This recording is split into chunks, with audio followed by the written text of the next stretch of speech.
চলে গেলে মালগুলো বেচেতে চলে গেলে আমাদের মুসলিম ভাইরা কিনলো, কিনে রাস্তায় খারাপ করে খাবলো, তোমরা নিয়ে চলে যাও।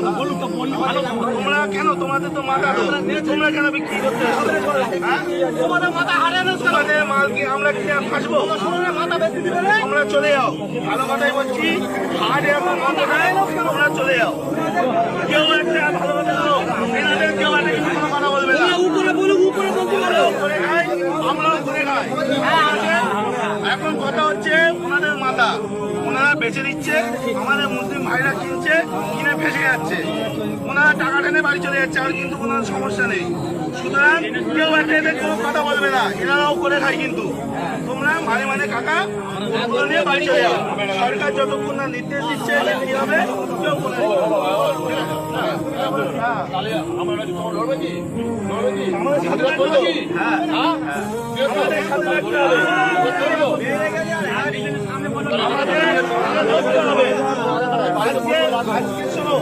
আজকে ভারতবর্ষে এই গরু এক্সপোর্টে ইন্ডিয়ার তৃতীয় নম্বরে, আর আমরা আজকে করছি অপরাধ আমরা করে দিচ্ছি।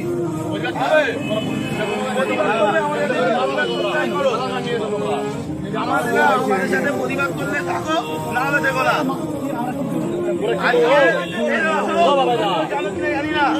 আজকে গো মাংস, গরু মাংস বাইরে দেশে এক্সপোর্ট হচ্ছে, আমাদের ইন্ডিয়া তো দ্বিতীয় নম্বরে।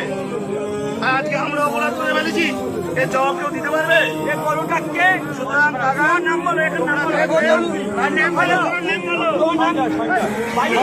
সঞ্জয়